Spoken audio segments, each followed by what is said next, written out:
What's up, guys? It's your guy, Ike Jones. The quarterback room is in flux at Auburn. We got Jackson Arnold on the way in, Walker White potentially on the way out. This is the Weekend Tailgate. Brought to you by Golden's Cast Iron. C-Dub. Ike Jones. Be Will. By G.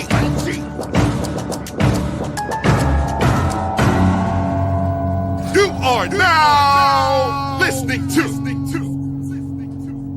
Weekend Tailgate. You guys know the deal. This show is brought to you by our title sponsor, Golden's Cast Iron. Guys, visit goldenscastiron.com/WR and use code Get Your Weight Up for 15% off your weights and code TWR for $65 off fire pits and Kamado grills. Golden's Cast Iron is a local sponsor. They're a great sponsor, serving the community and making quality products. If you've seen Fireside with the War Report, where you sat down with Auburn football players around the fire pit, that fire pit is made by Golden's Cast Iron. I got B-Will has the fire pit in his backyard. I've got the Kamado grill. My dad and I always grilling up memories on courtesy of Golden's Cast Iron. We appreciate them for sponsoring the show. If you didn't know, now you know. Become a War Report member. $5.99 a month will get you there. Look, our patrons help keep our content going. Ike was live from Atlanta covering Ohio State, Auburn basketball this weekend, and you can help that work continue by joining as a member. We're working hard for you guys this offseason, so it may be a football offseason, but we still got basketball. We're going to cover baseball. We got a lot of great content planned for you guys. Become a member, help that work continue. You can also give the gift of the War Report by hitting that gifted membership button. We appreciate our community for participating in this program. If you interact with our channel at a high level, but you haven't made the decision to become a member yet, you're likely to be on the receiving end of one of these gifted memberships. So just check your email. YouTube chooses these at randoms. We have no control over it, but we do appreciate that. Let's see if we can get 50 memberships given away today. Look, I want to thank a couple more sponsors here. Vintage 2298 Restaurant and Butcher Shop. If you're in the Auburn Opelika area and you're looking for some amazing fine dining, Vintage 2298 Restaurant and Butcher Shop has you covered. Our guy Chef Randall Baldwin serving up dreams over there as well too. They got a seasonal menu that's great. I recommend the steak all day, every day. And also, if you've never had elk, man, Vintage has you covered there as well too. Again, 2298 East University Drive in Auburn, Alabama. Last but certainly not least, I want to thank Los Amigos Mexican restaurant. If fine dining is not your flavor of the day and you want to just kick back and watch a game, go visit our friends at Los Amigos Mexican Restaurant at 1220 Fox Run Ave, Suite 200 in Opelika, Alabama. Some of the best Mexican food you'll ever get. We went live last Wednesday from Los Amigos. My guy Thrift Behringer from Georgia Alabama Sports Live joined the show to talk all things Auburn football, but we had a great meal there. We appreciate them for hosting us. They serve the community as well too. And one of my favorite things is walking in, Ike, Jay, and seeing 100 on that health and services score hanging on the wall. So clean eats over at Los Amigos Restaurant. We appreciate them for sponsoring this segment of the War Report. All right, we are here. Let's get straight into the QB talk. Jackson Arnold made it official. He is on his way to the Plains. Now, we cover Auburn sports. We played against Oklahoma, but we are not experts on Oklahoma. So what I decided to do is I wanted to bring in someone who covers Oklahoma a little more extensively than we do. So joining us live today to talk a little bit more about Jackson Arnold is my guy, Jay Smith, who is with Unfair Sports and Locked On Sooners. And he is going to hip us to the game about Jackson Arnold. Join the conversation, man. Jay, appreciate you jumping in with us today. Hey, thanks for having me. I appreciate y'all having me pull up, man. I love talking ball, especially Jackson Arnold. I'm going to be honest, man. I'm excited about him. Okay. All right. So let's begin the conversation with a really simple question. What is Auburn getting in Jackson Arnold at the quarterback? So, full transparency, Jackson Arnold comes in. He's a 5-star plus quarterback. And he played like that in Texas, down in one of the higher divisions of high school football. He looked like it. He looks the part. He comes in he has a very strong arm and the dude likes to run. So you're not getting a dude that's deceptively fast or sneaky quick. No, that dude legitimately can run. He's actually a really good runner as a quarterback. And the one thing you're going to run into, though, is you can see the youth in him in the transition from high school to college. Okay. That's what we saw with him this past season. He has the maturity. It's just now he's got to put it all together. So as long as you all work with him properly, I think Jackson Arnold can do something at this level. Okay. One thing that struck me here is 150 rush attempts on the season. And that's with him missing a couple of games. They ran Jackson Arnold a lot. Now, if you follow Auburn fandom, Ike has tried to correct the record many times on Hugh Freeze's RPO, and sometimes people overvaluing how much important it is to run. But he certainly has the ability to tote the rock, from what I can see. Yeah.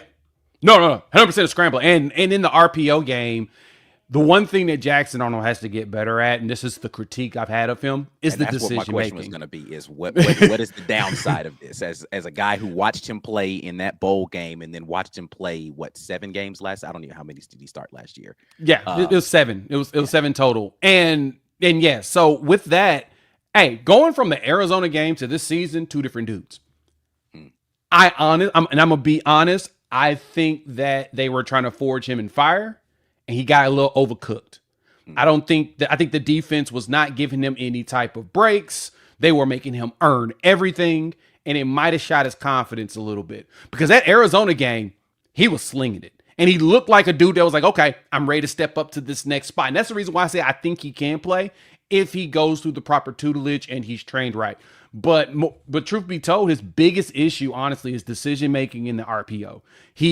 There was moments where he should have thrown it. There's moments he should have run it. And there was a lot of times where the right decision was not made. But you saw it in that Alabama game as probably a good encapsulation of what he can do and what he's capable of, especially if he's got healthy wide receivers. Unfortunately, our entire offense was dealt a bad card, right? The entire deck was terrible. We had 5 wide receivers go down. Now we're at about 7 wide receivers down as far as injuries go. And that was really it. It's all wide receivers that went down. And then we had to shuffle 11 different combinations of offensive lines over the 12 games this season, just because the veterans kept getting hurt and they would come back and get out and then back and then out. And you were playing a lot of young dudes. And so for him, he had lack of confidence in the offensive line. You could tell he would have a tendency of seeing ghost. So when he would see a reflection and think that someone's blitzing, he would immediately tuck and sit there. And it's like, dude, you're holding the ball for 3 seconds. You should have thrown that ball. The play would have been over, but instead you held it and went ahead and took the sack. So the decision-making piece is going to be critical for him. But as long as Hugh, and with the way the offense runs with Hugh and his RPO, making the decisions for him initially to help him get into a rhythm will probably help him going forward. And I'm going to be honest, I was shocked that he picked Auburn. And it's nothing against you all. The guy to recruit him, Jeff Lebby, needs a quarterback up the street around the corner. That's where I thought, especially when I saw Michael Van Buren hit the portal, I was like, oh, he's definitely going to go there. Because I told everybody, there's no way Jackson Arnold goes to Mississippi State unless Van Buren is gone. Van Buren leaves.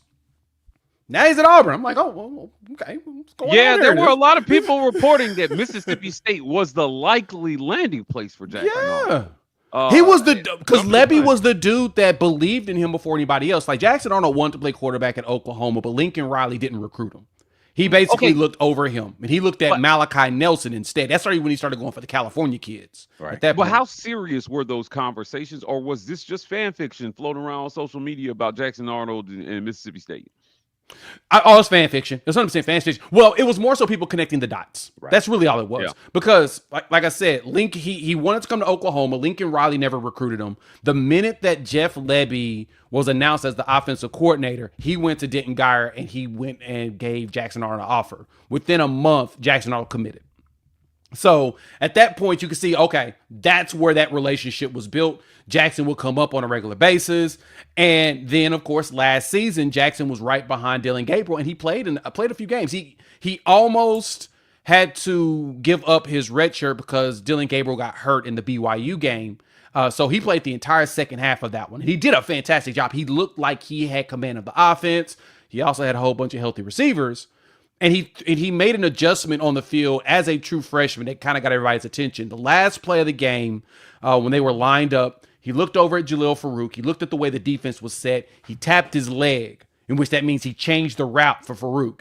He hiked it and launched it immediately on a quick slant because he saw that the corner was going to start backing up. Hit him on that slant. Farouk caught it. That ended the game. That was the game-sealing play. And everybody's like, okay, we think he's got it. Right. He's got it up there. Then you saw it in Arizona. You're like, okay, we don't lose that. We're going up 31-13 if Farouk doesn't fumble it and they return it for a touchdown. Right? You're driving constantly. So you're like, okay, you feel comfortable with it. But yeah, as soon as the season started, you're like, what in the hell is going on? This is not the same dude. Yeah, it's Auburn was toting a graphic talking about like the highest rated quarterback room. Yeah, they had quarterbacks. We'll definitely get into that. Yeah, it fell apart. Walker White, Deuce Knight, and Jackson Arnold on there. But this is a former 5-star guy in Jackson Arnold. Legitimate. A lot of like I said, 5-star plus. Everybody had him as a 5-star coming out. He could have named his school coming out of high school. And sometimes it's rough, I think, off the bat in high school when you've got all the weight of expectations on you. They expect you to be good immediately. Now look, when he got recruited, Oklahoma was in the Big 12. Yep. When he was being recruited. Now you're in the SEC, and the SEC beats up on freshman QBs. But look, what was fan sentiment with Jackson Arnold on the way out? Was it, oh man, we're losing a good one, we wish we could have seen it through here, or were people ready to move on from Jackson Arnold? A lot of people were ready to move on. There was about a 75-25 split. About 25% was like, you know what, we would like. He wasn't dealt a fair deck. He didn't get a fair shake on the season because everything that blew up on the offensive side, because literally it was only one side of the ball that everything was bad. And everybody got hurt. It's magic. It's bananas how it happened to just one side. Because on defense, you only lost 2 dudes in actual games that got hurt. But offense, you're losing dudes in training camp. You're losing dudes in practice. And then in games, it was just a constant just roundabout of guys coming in and out because health wasn't working. So he's playing with a whole bunch of younger wide receivers that he never worked with. He worked with all the veterans. He worked with all the juniors. He worked with all the seniors. He worked with all the redshirt sophomores. So guys with 3 years of experience. That was the thing for me coming into the season as to what was going to be the saving grace for Oklahoma, because the offensive line saw dudes hit the portal as well. And most of them ended up in lower tier leagues or whatnot. Most of them at G5. There's a couple of them that hit a couple SEC schools, but they ended up being like third string. But with that young line, the wide receivers is going to be the saving grace. And that's what a lot of us looked at. It's like, okay, you got veteran wide receivers. They'll find ways to get open. They'll make it really easy for Jackson to get rid of the ball. But then when you have young wide receivers who's trying to learn the system, and you got a young offensive line trying to figure out how to build chemistry with the young quarterback who kind of has happy feet, it just was a bad deal. So about 25% folks was like, he didn't get a fair shake he deserved. We probably should try to bring him back to come in. About 75 was like, yeah, he probably needs an actual clean slate, need to go somewhere else. And it's nothing against him and even his performance. It's, we think that forging and fire that he got in practice, it didn't help him at all. And so the confidence level is where he's going to have to rebuild himself. He's going to have to rebuild his confidence, because it feels like for a lot of people that Arizona game with all those turnovers, that's when his confidence got shot, even though he threw for like 360 yards. So what do you think, you haven't talked to Jackson Arnold specifically, but like, what do you think the reasoning was beside for him to just exit anyway? Like, because he still had an opportunity to come in here and win that job. It's not as if they went and got another quarterback already from the portal, and Michael Hawkins didn't do enough to keep the job. So he was going to be right back into a quarterback competition. Like, why do you think he decided, hey, I need a fresh start somewhere else? Is it just about fresh starts, or like, what's the decision making there? It seemed like it was just about fresh starts, especially after he got benched post Tennessee game. That game is when all the turnovers really were magnified on national television, on ESPN, with game day in town. You kind of, that stuff started to pile on him. Loses the job, comes back, shows that he's truly a team player, and decided to finish the season out. I do believe that he looked at it and was like, yeah, I probably need a fresh start, even though he loves Oklahoma, and he's expressed that numerous times. that the fresh start was definitely in the need. He needed to go somewhere that was going to be more, also more of an RPO friendly type offense, because that was the one thing and why Jeff Lebby worked so well with him and why he wanted to play for Lebby. His high school coach over at Denton Geyer, if I'm correct, was roommates or worked with Jeff Lebby when they both kind of first started in the coaching game. And because of that, they run similar offenses. So the difference between Denton Geyer and Oklahoma's offense with Jeff Lebby was terminology. That's it. So he had to just adjust terms. And if Lebby had stayed, I think that Jackson would have had a much better season. But when you switch it to a guy like a Seth Luttrell, who we ended up having to fire midseason because it just was not working out, and his offense really isn't RPO. He likes to be more physical and run. You could see the decision making wasn't there because felt like there was a big conflict. And now we got Ben Arbuckle, the OC for Washington State. He's coming here. He's at Oklahoma, and he runs more of a air raid-ish West Coast offense. That's a lot of focus in the run game. And Jack, like I said, Jack Arnold can run. He's not deceptively fast. He's not sneaky speed. Dude is really fast, and he likes to run.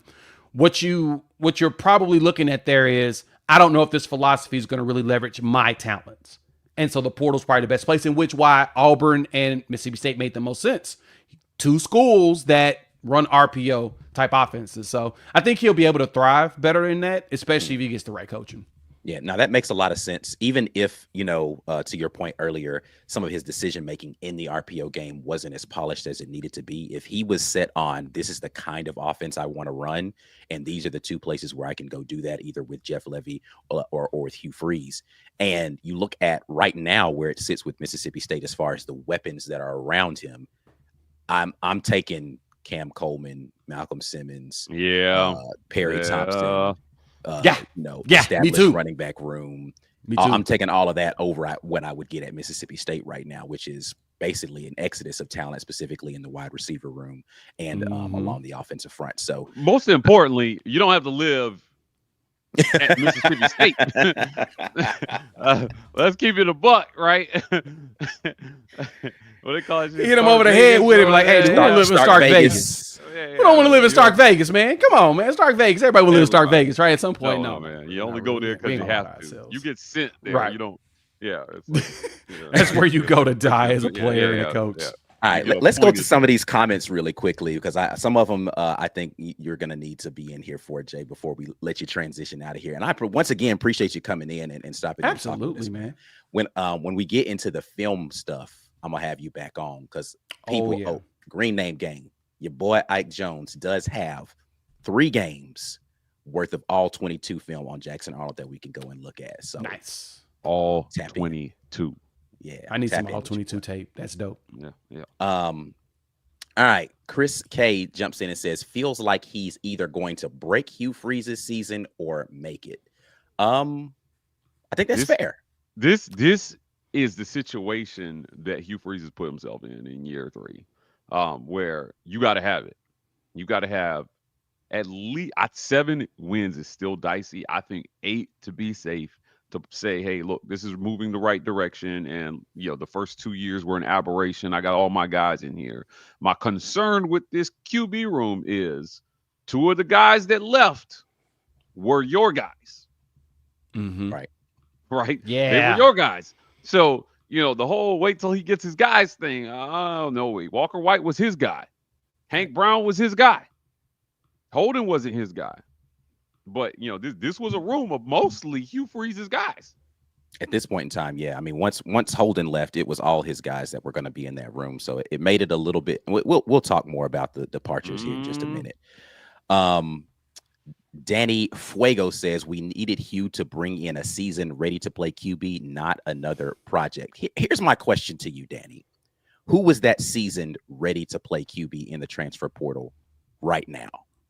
Who was the guy you're going to go get out of the transfer portal now that is seasoned and ready to play? Yeah, I mean, look, I know everybody was bent on the fact that he couldn't run. I thought that they could have had some use for Malik Murphy. But look, at the end of the day, the portal is not. It's not like you can't just create guys who don't exist in the portal. I'm hearing they may not be done in the portal. Well, they don't have a choice QB, but to not be QB. done in the portal. Yeah, They only got 2 guys on the No, roster. Right. But not. I'm not talking about a depth piece like Ashton Daniels. I'm talking about there is a chance. I'm not ready to talk about Jackson Arnold like he's the bona fide starter. That's all. I'll leave it there. But like, Listen, I'm fine with that, but my question would still remain, like, any of these like pie in the sky ideas of who might enter the portal at some, like all of that. Hugh Freeze didn't have a choice. You weren't going to go land additional wide receiver, tight end, offensive line talent without having a quarterback in the room already that people could say to themselves, "Oh, I've seen that guy play." Yeah, we're doing with that now in Oklahoma. So yes, you're 100% right. It's hard to lock down your wide receivers and tight ends. People are going to catch the ball if they're not sure about who the actual person is going to throw it. I mean, sure, you may get like a Preston Stone in the portal. You could Malik Murphy, maybe a name you want to mention. Help Thomas Castigliones, the little runner from Boston College, who's now Florida State. But right. You may have some of those options there, but that's not something that you first got to find a dude that's going to make sense. Plus, truth be told, the playoffs still happening. Right. One of them starting quarterbacks may get pushed out. Like 7 days after it closes. Exactly. And there's a rumor that Texas is going to move on from Quinn Ewers, and Quinn Ewers ain't going pro. Just saying, situations like that happen all the time, and a lot of those situations are going to happen with these playoff teams. So, but you just can't wait. Like, they had to make a move on somebody. Gotta have something there, yes. Yeah, and Auburn always needed to. They had to go get 2 guys out of the portal. Whether Jackson Arnold's going to be the guy or not, I think that is, to Mike G's point, we still got to wait and see. Yeah. Got a couple of, I got a super chat here. TJ Lou says, I hope Walker doesn't leave, but if he does, should Hugh go after a 3-year at minimum depth piece in the portal that fits his scheme to replace him? I don't know whether or not, I mean, how much eligibility, like at this point in time, I don't think it matters how much eligibility the person has that he brings in, because the only other person in the room is a true freshman who's got a ton of eligibility ahead of him. So you just go get the best guy available at this point in time, like whatever you can go and get that and wants to be at Auburn, and let him, God bless it, I don't even want to say this phrase because it doesn't even exist at Auburn ever, but let them have a true quarterback competition during the spring. Like, it never actually happens that there is a competition. It always is some person is the anointed guy and then everybody else is fighting for the scraps. But I would love to see it happen at least one time before I decide to stop doing this, because by God, it's annoying. Let's see. Brandon says Arnold only started as a senior in high school, mostly was a running quarterback.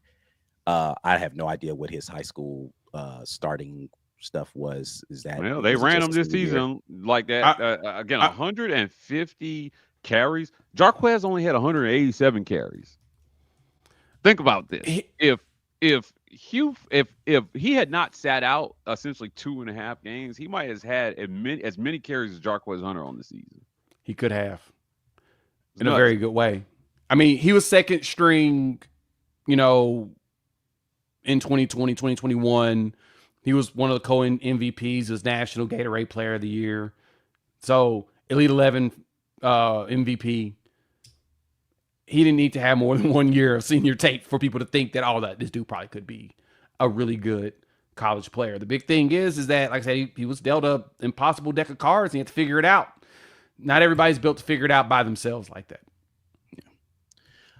Let's see. TK says, I've heard many Oklahoma fans say they regret losing Jackson Arnold. That Jay confirmed that there is, about 25% of the fan base out there on social media that thought he got a raw deal. And it's not as uncommon a thought as you would believe, considering all of the things that we've discussed, the offensive line having the inconsistency there, the not having any of your primary targets available for the vast majority of the season.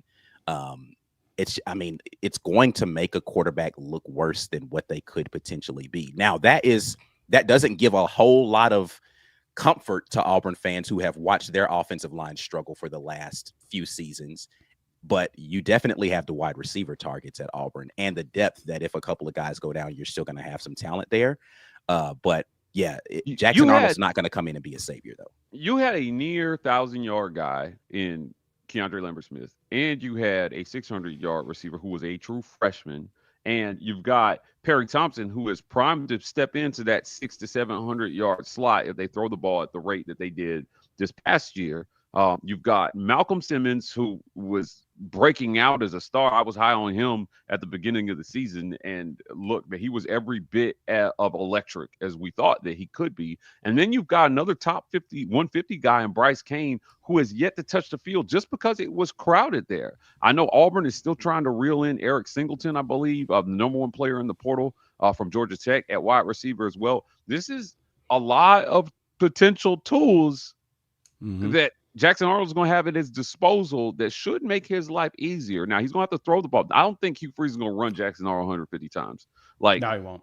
I don't see that happening at Auburn. But I think that if they throw the ball as much as they want, he could be dangerous in the more effective a passer he is, I think the more dangerous of a runner he becomes.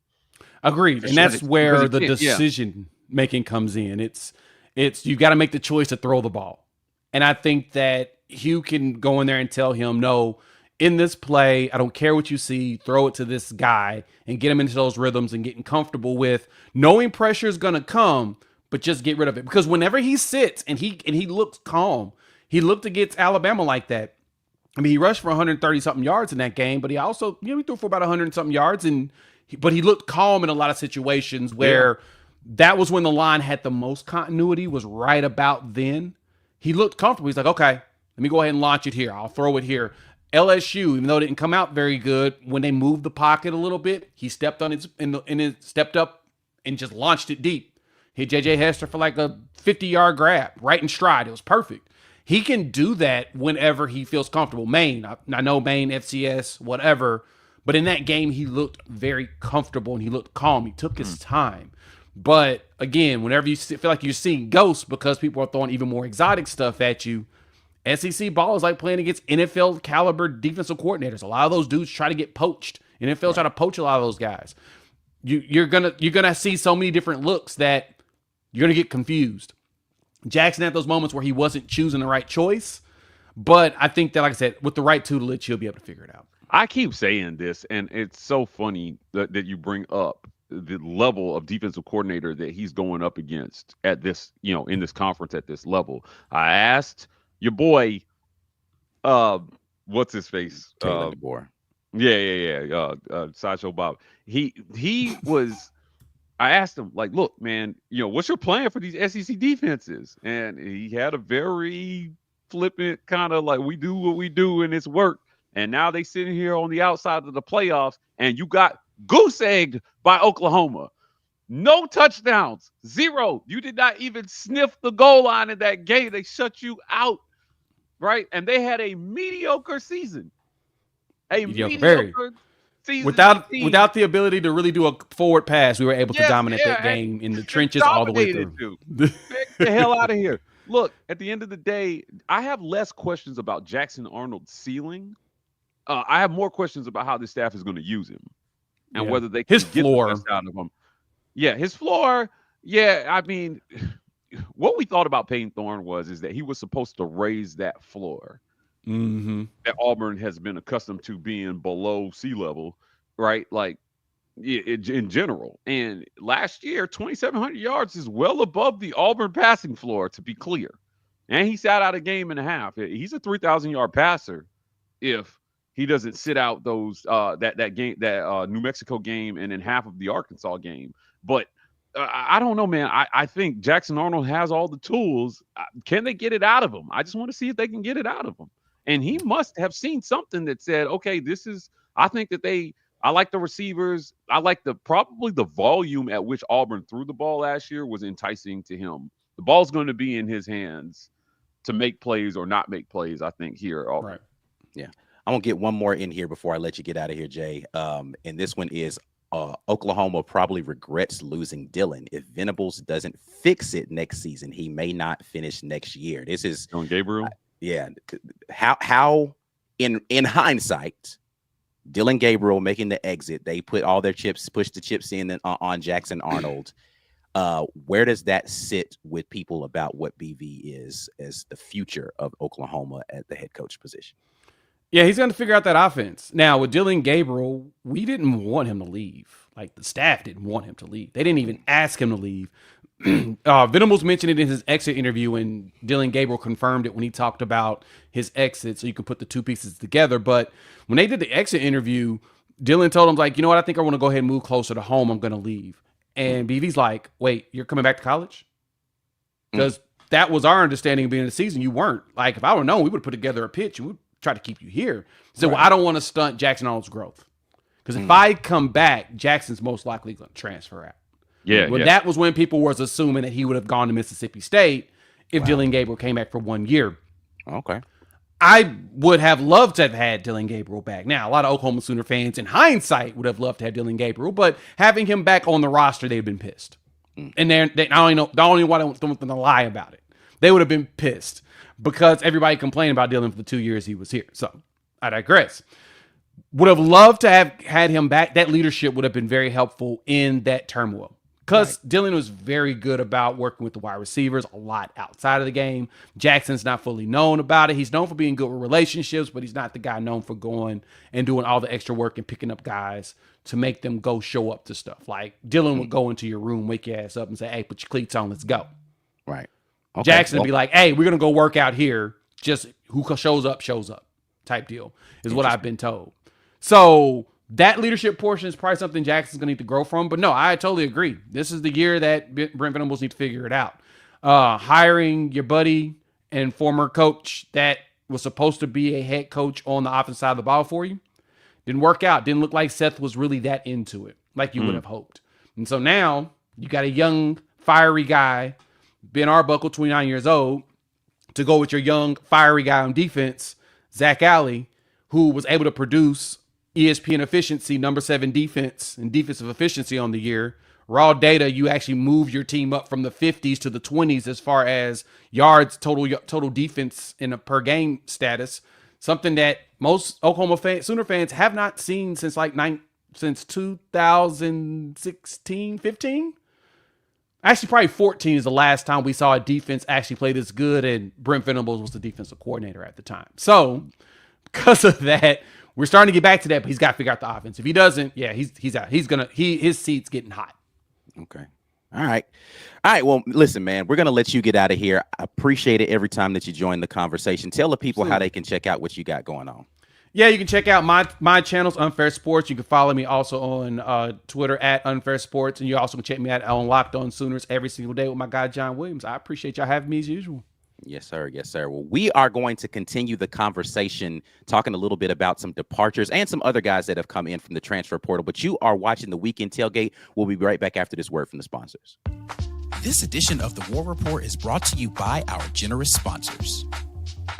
The Opelika Rage Room in Opelika, Alabama.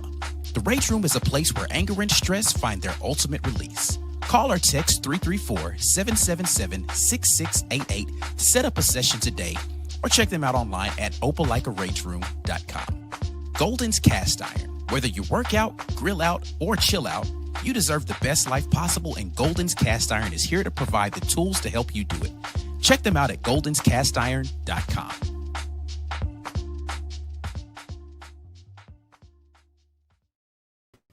Again, I want to thank our title sponsor, Golden's Cast Iron, for sponsoring this segment. Visit goldenscastiron.com/WR and use code Get Your Weight Up for 15% off your weights, and code TWR for $65 off fire pits and Kamado grills. Joining us for our second segment is a guy with the fire pit in his backyard, B. Will. We've cooked up lots of memories around the fire pit. I've got the Kamado grill at the house. My dad is a Kamado expert at this point, thanks to Golden's Cast Iron. Please, again, visit them, goldenscastiron.com/WR. And look, man, this segment is brought to you in part by our friends at Joy Mode. Visit tryjoymode.com.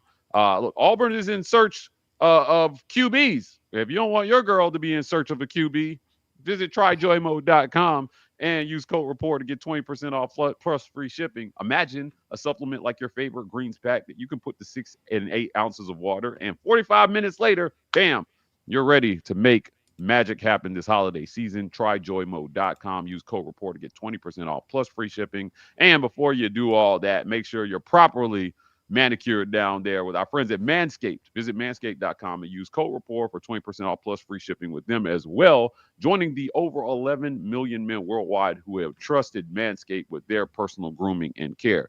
Look, we're sophisticated men in a sophisticated world. I don't have a beard, but, I keep it tight.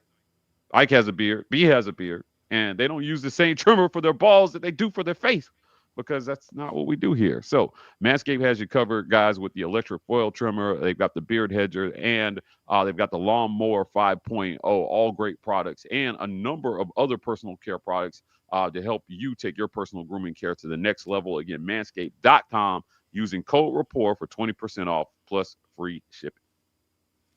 All right, joining us now on the conversation, our guy B Will is in here.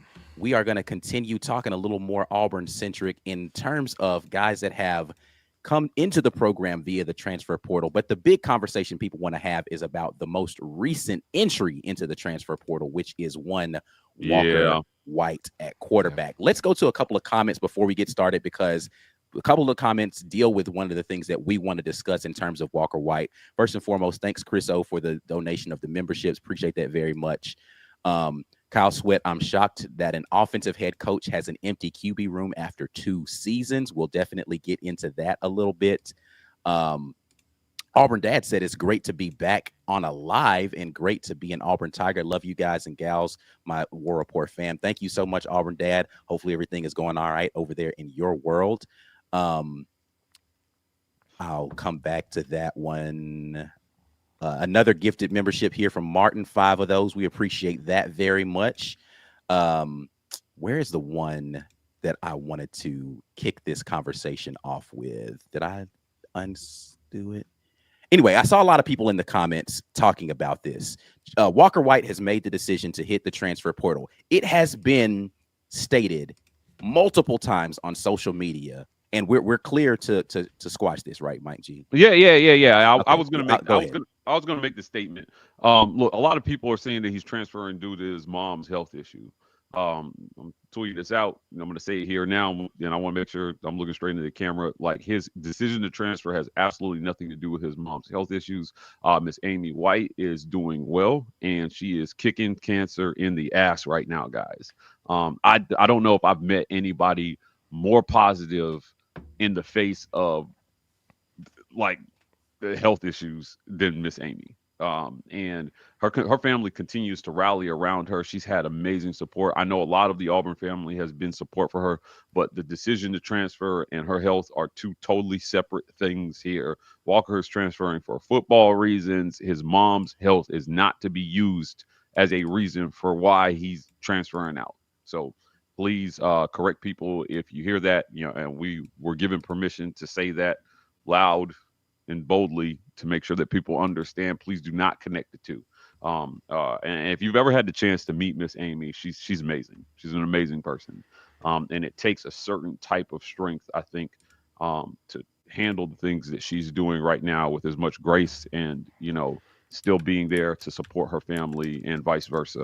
I love the White family. They're amazing people. And this is a loss for Auburn on a couple fronts.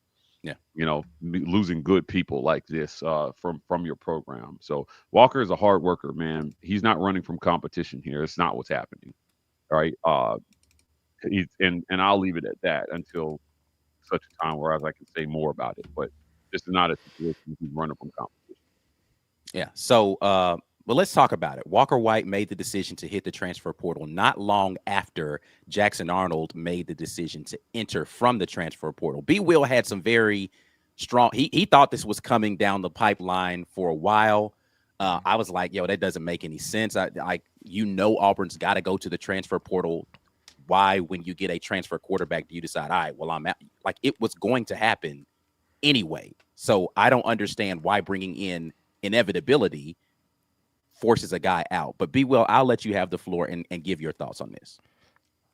Well, the tenor, how college football works right now is that guys are going to be available within the blink of an eye after after a season is over, or maybe even before a season is over, with how stuff can be back channeled these days. And what you thought was your standing with the coaching staff might not be your standing with the coaching staff. Your standing with the coaching staff as a player might change because of what you do or didn't do in practice with your opportunities. It may change because of a guy that becomes available. It may change because of financial constraints and changing. And as you try to get plucked by another program financially, they start offering some stuff. You go to your program and say, hey, they talking money. You want me to stay here? Or maybe as a player, you don't like the situation that you're in. Maybe you don't like the guys you'd be playing around. If you're a quarterback and you don't like the wide receivers, or if you're a wide receiver and you think the quarterback ain't gonna get it done, but the coach wants to stick with that quarterback, there are a ton of reasons why your position in the pecking order can change, and it can change very quickly.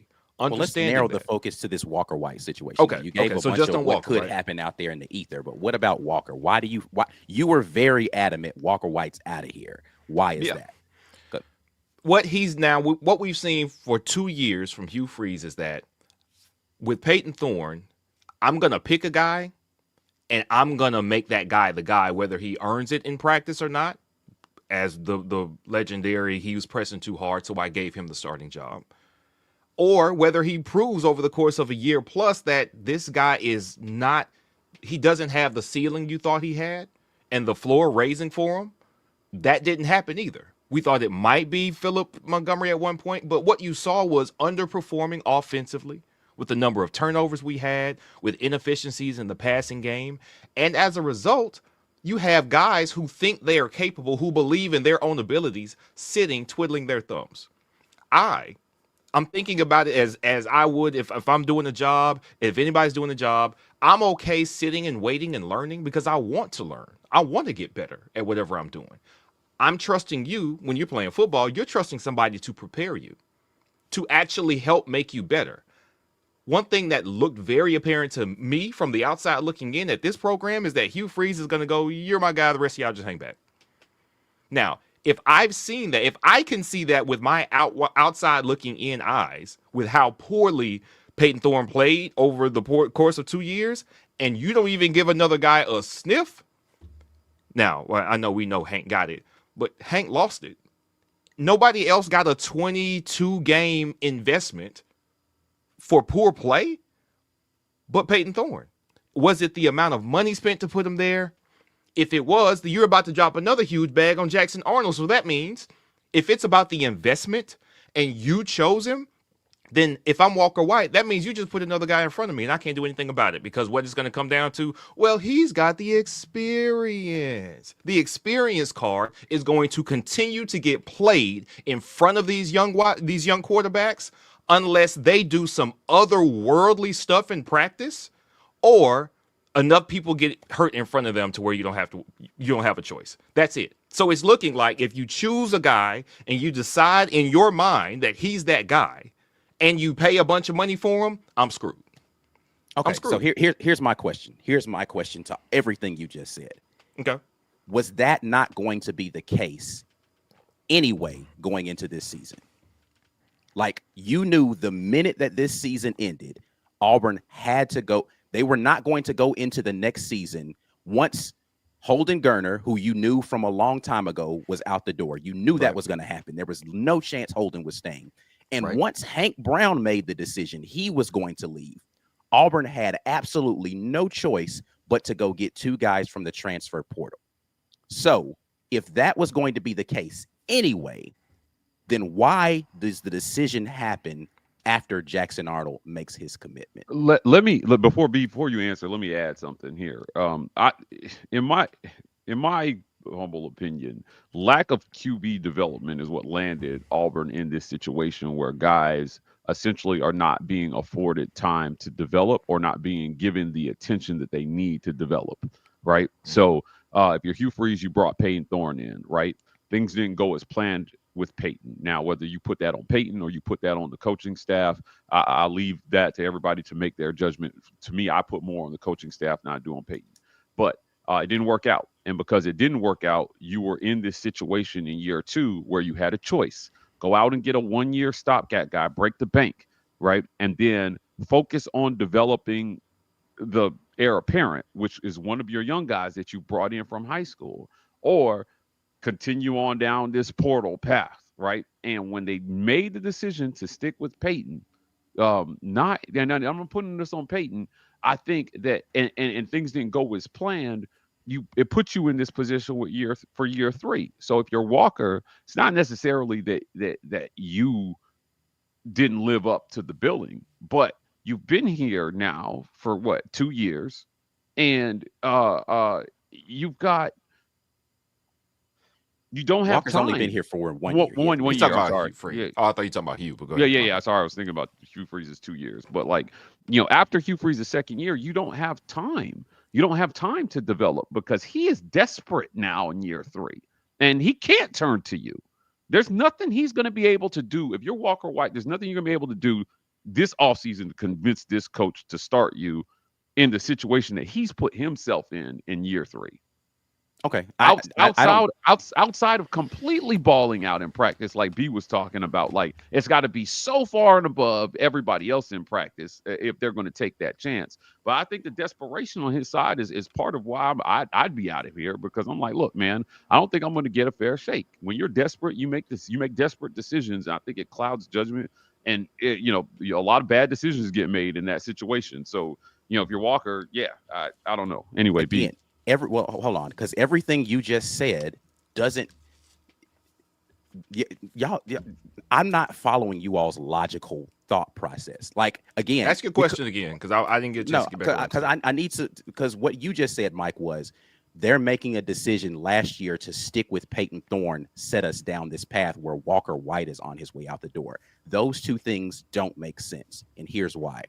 Peyton Thorne was going to be a 1-year quarterback this year. So whether you went and got Cam Ward, whether you went out there and got Captain America, I don't care who the quarterback was going to be last year. That was going to be a 1-year quarterback anyway. That has nothing to do with Walker White and whether or not you felt like he was being developed this year. They didn't have an opportunity to bring Peyton Thorne back for an additional season. Those two things don't connect logically. And again, you would have been right back in this same situation. Now, what I will give you is maybe they didn't do a good enough job to get Walker White more than practice team reps or scout team reps to get him ready for the next Which play. is mostly my point. But hold right? on. But they were hoping to hold on to Hank Brown as well. So they weren't trying to get Walker White ready for this year. That was never part of the logical succession, because Hank Brown was clearly QB2. So it was going to be Hank Brown next year and then Walker White competing to maybe usurp him after that. That was always part of the plan. So the logical stuff that y'all are talking about, you're connecting things that are not connected here. Yeah, I disagree with that. I think if you make the decision to move on from Peyton Thorne, the reorg starts to happen in there, and you might actually look at QB2 differently if you decide to move on from Peyton Thorne. If the QB2 was going to be QB2 regardless, then it's but I don't be a think 1 that. year But I guard don't. either But way. I don't think that. I don't think that QB2 would have been QB2 regardless if you move on from Peyton Thorne. I think that you reset the entire QB room. Right? If you move on from Peyton Thorne, Peyton's out of it. He's out of it. Right. Okay. So Walker you're might arguing be against QB2. Walker might be QB2, and then he gets the focus next year. How does he jump Hank Brown? Because Hank might be QB1 if you move on from Peyton, period. Peyton's not in this room. You just said get a stopgap guy. If you say Peyton's not in the room, the new guy they bring in is going to be QB1. They're not going to get some guy that maybe. Depending on how you look at it. I don't know.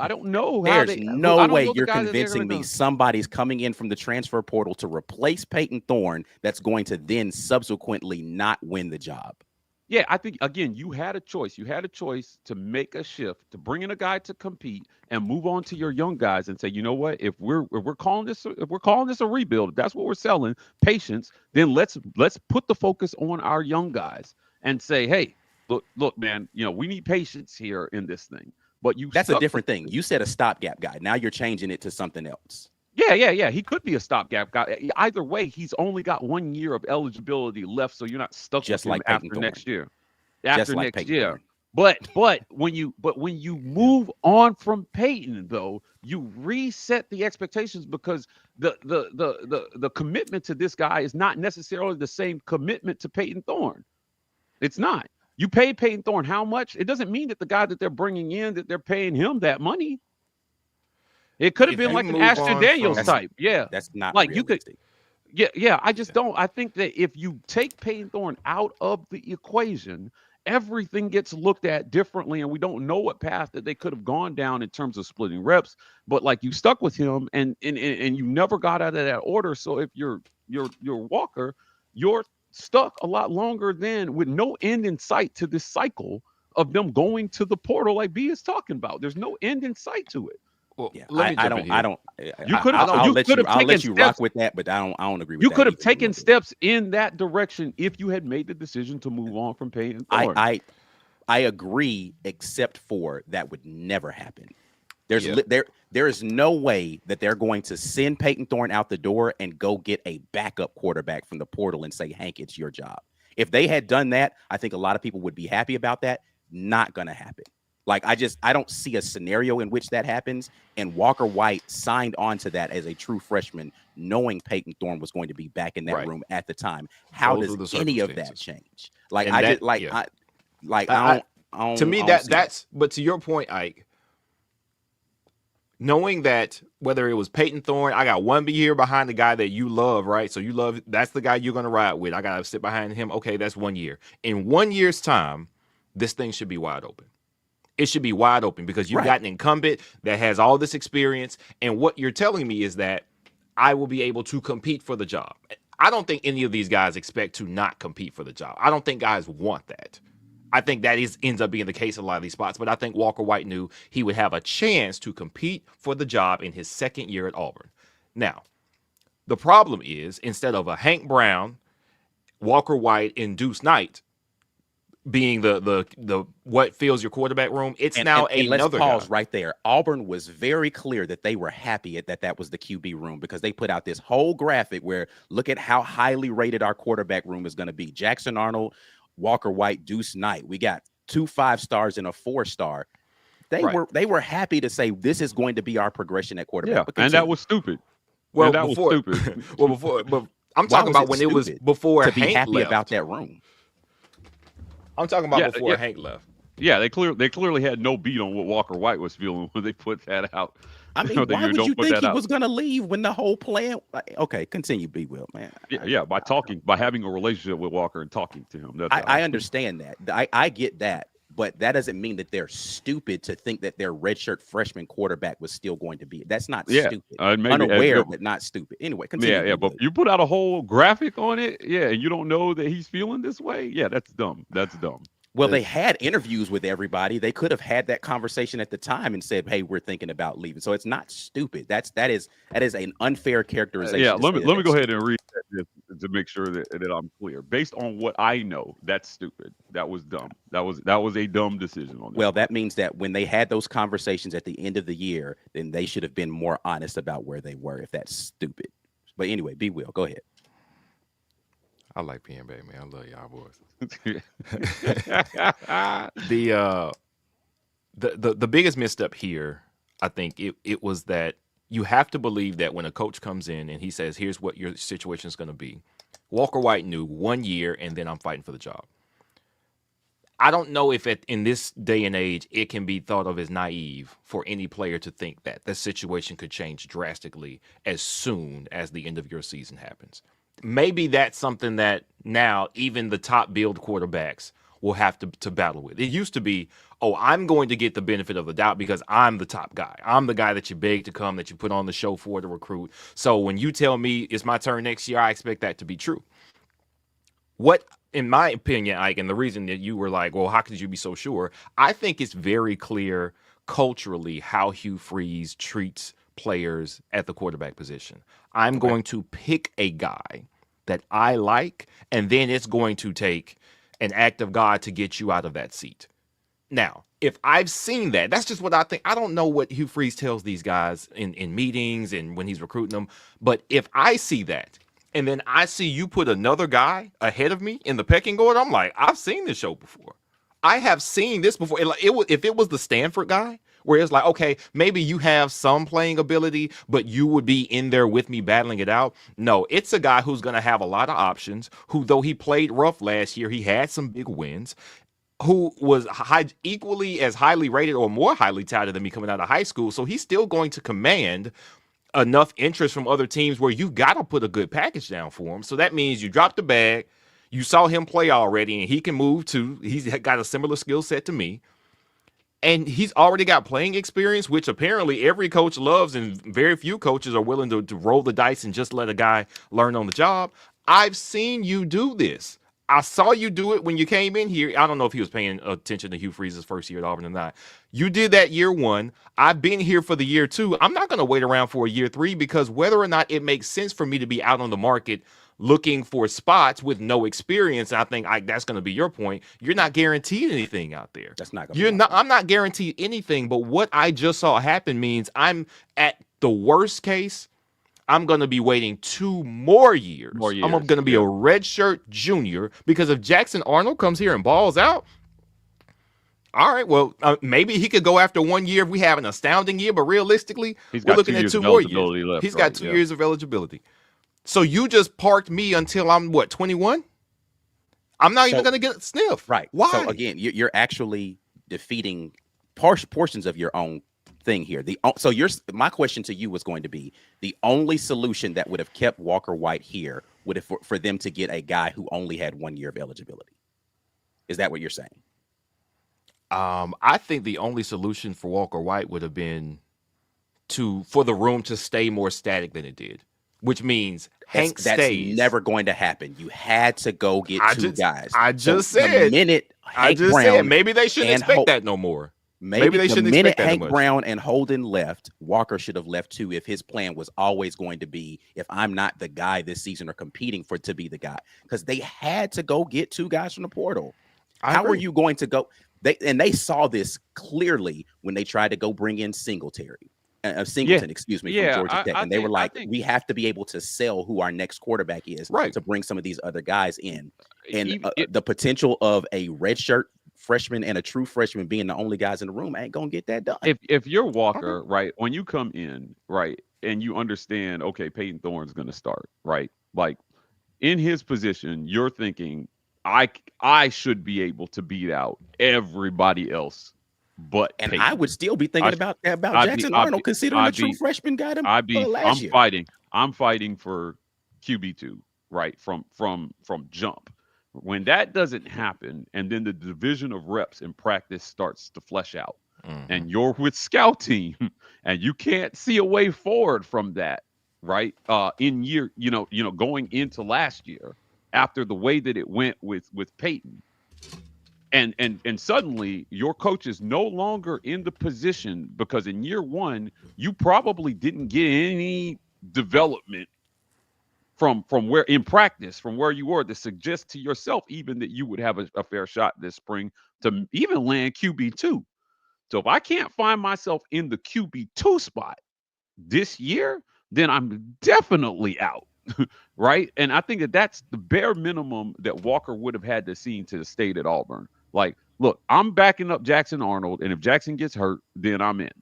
Right. But if I that he didn't feel like he would even be QB2 I think he did not feel like he would even have a shot at QB2, or he probably stays, because you're always just one play away in the SEC. We talk about this all the time. How many teams had to go to their backup quarterback for me to play? It was great last year. To me. Yeah, it was great last year, right? And so, in this case, he's feeling like, look, the way this is fleshing out and the guys that they're bringing in, maybe he's hearing the chatter around Deuce, and it looks like Deuce is going to be that guy. Our guy Chris Todd says it all the time. They're always trying to bring somebody in that's better than you. So you understand that at least to some extent. But if you think that this is not fleshing out in a way that, there's a greater story to be told here about this coach. I don't know. I don't know that I can tell until he's not the coach here. But like there are reasons why he arrived at this decision. And I think that it was sold to him just a tiny bit different than it fleshed out. Now, you have to be aware that circumstances change. To Ike's point, circumstances change as things happen, right? Now, it doesn't mean that there's ill will, but it's just I don't know that how things happened in year one, if there was any real path to him being on this roster in his second year, unless he was convinced that he could win that QB2 job outright. And if you don't see a clear path to that, then you definitely get out of here. So the clear path isn't going and competing. It's you're assuming that I don't even have a chance, is what you're saying. Correct. Yeah. Like I can compete. Well, yeah, you don't feel like it's a competition. You don't feel like it's going to be a real competition. And that's what I think you have evidence of that with how Hugh Freeze. For QB1, I'd agree 100%. I'm talking about for the backup job, because you're the only, like, if experience is this trump card that everybody's saying it is, he's the only dude that's played in a college football game that would have been left on that roster. Yeah, I don't agree that it's only experience. I think there's a money factor as well too. And like, I mean, we know Walker White probably got a decent NIL deal. But I'm sure Deuce got a great one as well too. And you're telling him something to make sure that he understands that he's in the line of succession to have that shot to win that QB2 job this year as well too. Well, he may not made it clear that he didn't expect to start this year. He was like, "Look, I'm coming in because clearly he was sold on it might not be my time this year." That was what Deuce Knight said on social media. Right. Yeah, but if at any point during that process he feels like he's not being prepared to be that guy this year, right? Not this season, but I'm saying during this season, being prepared to be the guy to step in, then again, it can change. It can change rapidly for these guys, right? Yeah, like they have to feel like they're the heir apparent, and all that talk at Texas with Quinn Ewers and Arch Manning, and you've got two really high-profile guys, and there was a lot of smoke around Arch Manning transferring because people these days don't think kids will sit and wait, but it became clear to Arch that he was the heir apparent. There was no guy they were going to bring in that was going to suddenly jump Arch Manning. And I don't think that Auburn QBs are feeling that right now. Like you got a top 50 guy in Walker. Now you got another top 50 guy in Deuce. And Walker doesn't feel like that the next dude is not going to come in and possibly jump him. Whereas Arch was thinking, look, man, I'm not worried about, I'm clearly the next guy. So if you don't feel like you're clearly the next guy and you're going into that situation, you don't waste another year of eligibility, especially if you've already burned your red shirt. You get out of here and then you go do what you need to do. Well, he hadn't burned his red shirt, so I don't even that makes even less sense. So anyway, like I don't right. He's still got 4 years of eligibility left, so you don't waste another year. You already burned your red shirt, so you don't waste another year. He didn't burn his red shirt. That's what I'm saying. No, he burned it like your red shirt season has now passed. Yeah. This next season you're on the clock. Yeah, so you got to get out of here. And let me make this clear real quick though, Ike. I understand that what you're saying is this doesn't make sense for Walker White because whatever questions you thought you faced here, you're going to face them if you go somewhere else, and you weren't necessarily guaranteed anything here or away. I agree with that, but there can be a bit of distrust. I think that key thing, like, does anybody here have an idea of how QB is going to work out? Like, we don't. Like, not really. We can say, well, Hugh Freeze runs this system. Jackson Arnold wants to play in this system. But also, what if Jackson Arnold just doesn't end up being as good as we hope he is? And then, like, we don't really know what we're looking at. The pressure all the more reason why Walker White should stay. But continue. I mean, I get what you're saying. I don't think anybody, once you're here and you get told something, the point Mike made about, okay, well, what is it looking like in practice? Because you can tell me I'm number 2, right? Oh, you next up. Right. Yeah, but who's preparing? Who's getting those second team reps? Like, what are you doing with me to make me feel like I'm next up? There's only one job. It's one job, and there's 3 or 4 guys that want it. The trust issue is fair and valid. Like, whether you have trust in what you're being told and what you've seen, completely fair, completely valid. And that would be all the reason anyone would need to say, you know what, even if it's not a better situation, this isn't a good fit for me right now. And I can't debate that because I was not in the rooms with those conversations. I guess my only small issue in all of that is it's clear whether it is the faults of the coaching staff or not. Those conversations about how I feel in this moment with how I've been treated or how this communication is or where my trust level is, that conversation was never had. And I don't think that that's fair. You don't, owe anybody that conversation, but I think it is fair to have it to say, Coach, right now I ain't feeling it because of XYZ. And it's clear Auburn was caught off guard by this. So, Right. I mean, that is what it is. Like, there's no other way to spin that. I get what you're saying. Go and say, hey, listen, I know what you told me coming in. It doesn't look like it's shaping up like that because you just got Arnold. Tell me what my slide Because is. they clearly had these conversations with they had all of these transfer portal conversations with everybody before the portal opened about where are you sitting, what are you thinking, all this. So you had the opportunity right then to say, Coach, my trust ain't where it needs to be, and I think I'm gonna get up out of here. And I guess I just don't understand why you don't have that conversation then. I don't get that. Or they had the conversation. He took some time to digest and say, you know, Okay, hey, so listen, it changed. Why not have a subsequent conversation? Hey, Coach, this is what I'm thinking. Well, if the conversation ends up being, I don't really trust you, then what more is there left to talk about, though? Well, I'm saying, well, That's right. so again, I think it's going so like here's what you want me to believe then is that they went and had a conversation about the transfer portal. Coach, I don't really trust you. And they was like, whatever. We're going to throw this graphic up anyway about us having this dynamic. No, I'm saying that that's not what he didn't feel that. Well, he may have thought, okay, well, he's leaving, things will be all right. And as things change, he was like, listen, I could go and talk to them about this and raise some concerns, but I don't really trust what he's going to tell me. Yeah, I will. I just want to add this: like the social media people are not always in touch with what's going on. Yeah, right. So whoever threw that graphic up may have just jumped the gun on this. That's right? fair. And thought, That's oh, fair. this is a cool graphic. Oops, This one's gonna hit hard. y'all remember right before Chance Westry got ready to hit the portal, they had that whole video of him on the bike doing the training and everything. On the way back, social media people mess up. on the way back to Pittsburgh. Boy hit that portal the next day. Everybody was like, Yeah, he was looking at the camera like, I don't know why y'all got this camera on me. I ain't finna be there. Yeah, it's funny. He was texting them recruiters like, yeah, man, they got this camera listen, let me get this comment. Kazoon, don't do this, right? Don't do this. The White family has said this has nothing to do with her health, period, right? About to say, either they're lying, like, but we don't have any responsibility of what to report what we're told, so. Yeah. Like the White family's told me directly. I know Miss Amy. She's doing well, man. She's absolutely killing this cancer thing, man, and she's fighting as hard as she can. And she would not put that on Walker, right? She would not let him make this decision based on her health. Like that's how they roll as a family. Like, all right.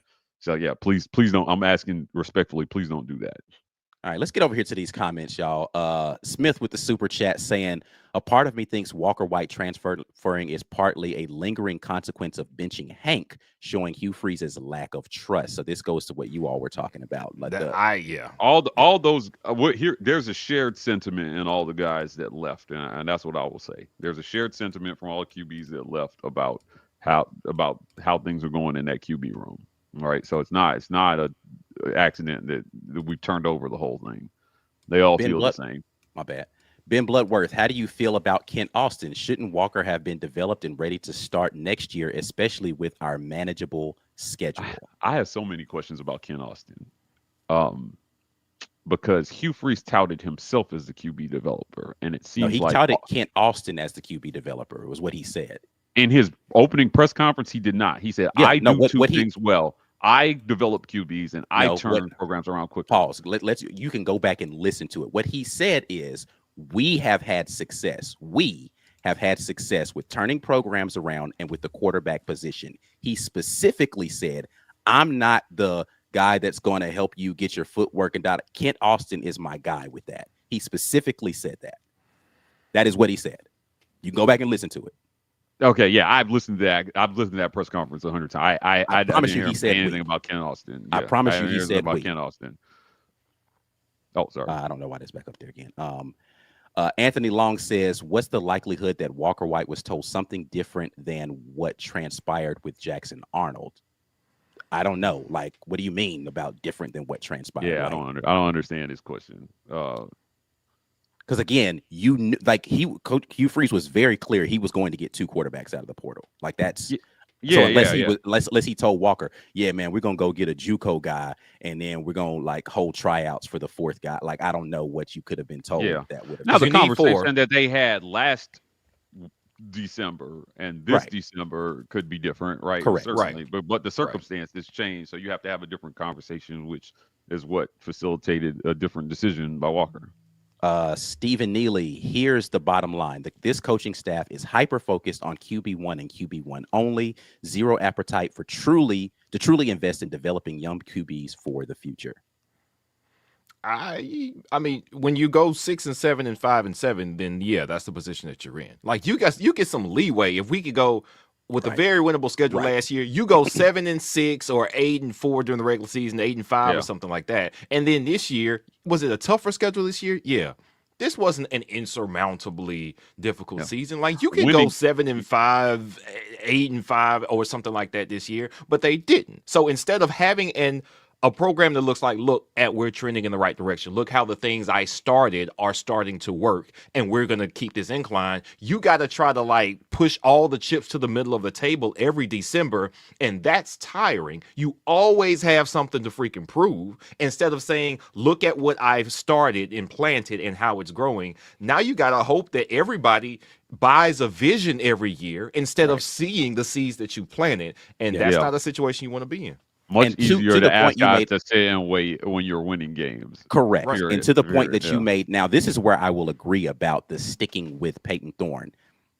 When it doesn't pan out, then it looks bad, right? Because if Peyton Thorne does well in year 2 and you win 7, 8, 9 games, then I think everybody's happy in this scenario. But when it doesn't pan out, now everybody's second guessing the decision to stick with Peyton Thorne. Right. Ant jumps in. If it was a competition, Hank stays. So he's saying he doesn't feel as if it was going to be a competition for whoever came in. So Hank was like, I'm out of here. And that is a similar sentiment for Holden Gerner and Walker White. Yeah. These guys. Anthony jumps back in. Is if this is the way Coach Hugh Freeze handles the QB position, how confident are you that Deuce will see the field as a starting QB at Auburn? I will say this. Right now, my confidence in how they handle QBs is below average based on what we've seen on the field and what we've heard from the players. So he's got to fix this, right? And that's why I'm going back to my questions about Ken Austin. If you delegated to him, I don't know that I think he's doing a great job right now, based on the product. I don't know that I think that he's doing a great job, because you can't just keep blaming the players. All these guys suck, really. All these dudes are not good. Who's blaming the players and saying they suck though? The fans are, but I don't think the coaches are. He's doing nothing but praising them and saying how great they have potential to be. Yeah, sure, right. Yeah, I'm just saying, like, press conference after press conference, when asked what happened out there, right, there was a feeling that this coach was throwing his players under the bus. Yeah, right? I've always thought that was BS. Right. You threw the interceptions. You made the bad decision. That's not throwing you under the bus. That's saying what happened, while also saying, well, I made some bad play calls. I could have done this better. So he threw himself under the bus too. Like, we both up here under the bus. But why is it only under the bus when telling the truth about everybody else? When I tell the truth about me, it's fine. Yeah, I want to go into this. I don't want to go, but I don't want to go into this. So let's. I'm just saying, I don't. That under the bus right. narrative, I think, is a little overplayed. I think it's not that. I agree with you, Mike, but I also agree with you, Ike, that when you play bad, I should be able to say, nah, you play bad. And I should be able to chew you off in silence. However, I think what's customary and what's looked at as admirable to coaches, kind of like the moral culture of coaching, is that we didn't play well. When it's bad, you assign it to we. And when it's good, you assign it to individual. Yeah. That is the culture. Is that not the same thing? People like, listen. All of this changes with wins, because people got sick of hearing Gus Malzahn come up to the press conferences and talk, we had a good week of practice and we prepared and blah blah, and then you lose in the games and they're like, well, what, Harsin? Every time I felt like we had a good week of practice, best week of practice we had, you go lose the game. People are tired of hearing that. You can't have it both ways. Either you want a coach to be honest about stuff, or you want a coach to get up there and give you coach speak. And now we get a coach that gets up there and says honest stuff, and all of a sudden he's the most morally bankrupt dude in the world that wants to throw everybody else under the bus. Like, Yeah. why It's like do we want it the both winning. ways? We're There's an losing. in between here. I want a coach who knows when it's appropriate to be honest and when it's appropriate to say coach speak. I think And this honesty coach- is this- always appropriate. Coach speak is not dishonest. It's not dishonest. Just because you're coach speaking doesn't mean you're being dishonest. But like No, I didn't say you were being knowing the difference dishonest. between being able to discern between, hey, this is appropriate to say now and it's not appropriate to say now is something I think that he struggled with here. It's not like you don't just because it's true doesn't mean it needs to be said. I hear you. Bruce Pearl is all the daddy you need. All right. C-Dub would have deaded this debate 20 minutes ago. I don't know if Caesar would have been able to. Oh, C-Dub's not here. Get the three of us. Damn it. Ben Bloodworth, does this QB room graphic surpass the floating jersey graphic as the new? No. No, it doesn't. No, it doesn't. At least the They had- QB room they- graphic was well intentioned. It was accurate, right? That's At why that moment, yeah. I'm convinced It looked that the good. graphic. Oh, Yeah, the graphic was a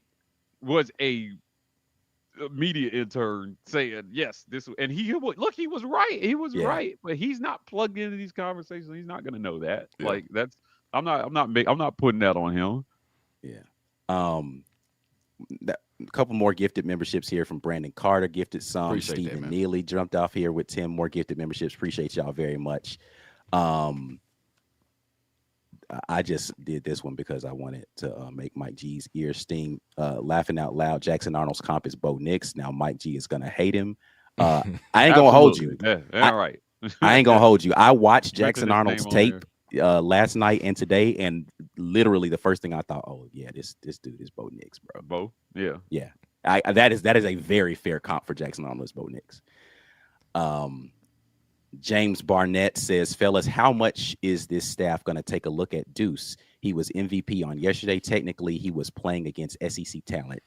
Yeah, he was balling. He was balling yesterday. And I mean, the situation is going to determine that, right? I mean, Jackson Arnold, what Jackson just Arnold don't think does it's year 1 and fair. 2, what he I don't does think year it's 1 fair, and 2, though. if he ends up being who you want him to be, and then we're humming for 2025 and 2026, then Deuce can sit around like, hey, this offense is humming. You got another 5-star wide receiver coming in for me. Y'all fixed left tackle. I'm just chilling. What we in the playoffs in 2026? Okay, cool. Yeah. I'm gonna get the keys Wins to and the losses ship. will have a lot to do with this. Yeah, right. yeah. I don't know. Like I think that we've seen at Clemson and some other places where they've had like very good QB play, and then a talented freshman comes in at some point during the season. They just say, "Hey, we're going to make this pivot, right? Like to this talented freshman."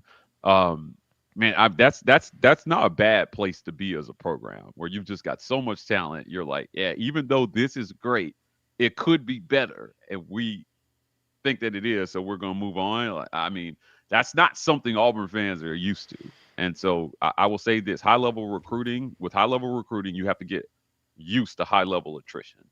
You're gonna turn over 5-star players year after year when you're recruited in the top 5 every year. Absolutely.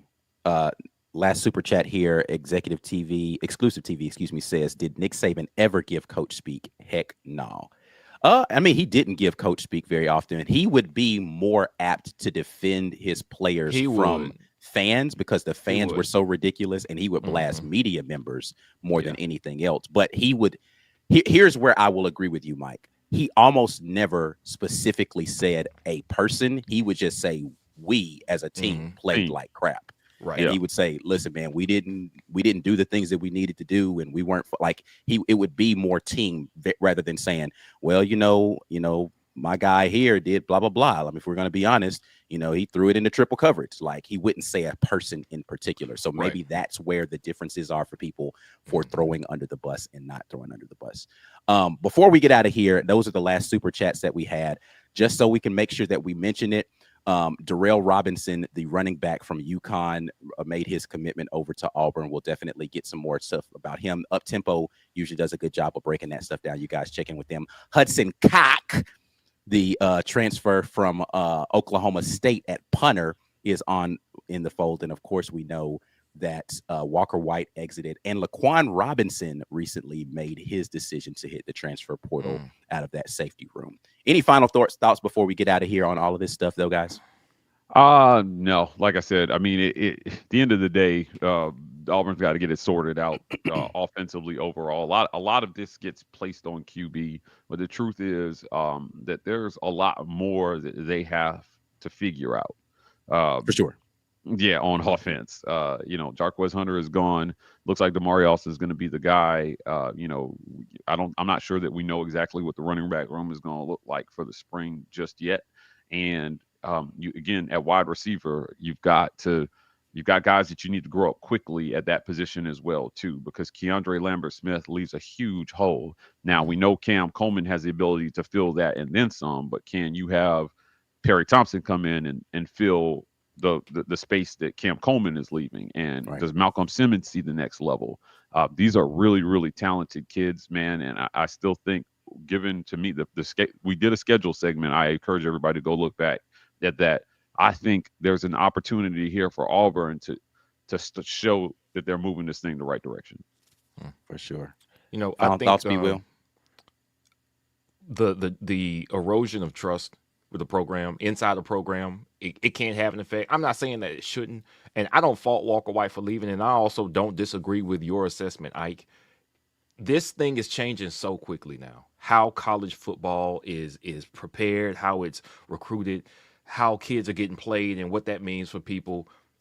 I still think a QB playing is the best development you can give him, and to have some idea of what your chances are to play is something that I think everybody probably deserves, but you can't get it everywhere. And I think both sides, coaches and players, they've got to start being really honest with themselves and then with the other side as well about what they see happening, because man, you can hold some kids hostage. They're missing reps that they could be getting, even if he was just going to be the number 2 guy somewhere.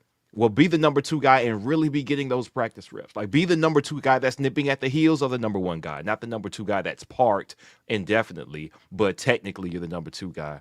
I hate it for him, because anytime a kid chooses your school, they adamantly and enthusiastically choose your spot. You want them to play, and you want to see them do well. So we won't get to see them do that here, unfortunately. But, I appreciate Walker White for sticking with us, because that meant a lot to helping secure that class for sure last year. Yeah, that did a lot of work for us. Regardless of what anybody feels about the decision about Walker White leaving, you have to feel good about how he helped to galvanize the Freeze 4 class. Yeah, he's an Auburn guy. Yeah, he's an Auburn guy. Yeah, and let's be clear, him entering the transfer portal doesn't mean that he's definitely leaving. It's not. It's pretty highly likely that he's going to leave. He's going. But I just don't like when people start bad mouthing guys on the way out the door, man. So super chat here from Adrian Mostella, who says y'all need to hug or something. Man, we good. We good, bro. We argue all the time. Y'all must not have siblings or something, man. Or like, I don't even understand. People think just because we argue about Auburn that we hate each other. We don't, bro. Like, we super good. We're gonna get off of here and talk about something completely different when we're done with this. So Teresa says, is there any info on the Trill Carter shooting? We have not heard anything subsequent to the initial report that Trill Carter was involved in a shooting. I believe it was in, I forgot where it was. In Charlotte. Yes, I was going to say in North Carolina, but I didn't want to be wrong about that. I'm looking at so I haven't heard anything subsequent to that in regards to him, but hopefully everything is okay with him in that regard. But that's it, man. We're out of here. Mike G, tell the people about things they can do to support the channel. You guys already know the deal. I want to thank our title sponsor, Golden's Cast Iron. Visit goldenscastiron.com/WR.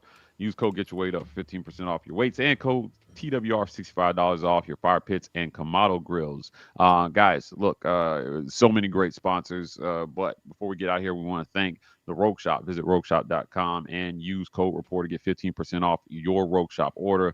Pain, sleep, stress, anxiety, whatever ails you in life, the Rogue Shop has you covered. Again, visit rogueshop.com and use code REPORT to get 15% off your Rogue Shop order. Tell our guy Richard over there that the War Report sent you. Check us out on podcast, guys. Every single podcast platform. We're bringing you lots of great audio-only content. The Auburn Express, Uptempo, College Loop, and Just a Sec pods. Whether you're on your way to the gym, on your way to work, the War Report has you covered with lots of great audio-only content, safer in the car than using the YouTube app for most of you, so we appreciate you guys for subscribing over there. All right. You guys know, please like this video before you get out of here. Share the content with somebody out there on social media. We appreciate that very much. And then, like the video, subscribe to the channel. We appreciate everybody who has gifted memberships today. We'll be back at you guys with more great content later on this week. Basketball, we got to talk about that. Of course, Auburn basketball doing a great job. We still got plenty of other stuff to cover from the transfer portal. But we are out of here until the next time. And as always, War Eagle. War Eagle.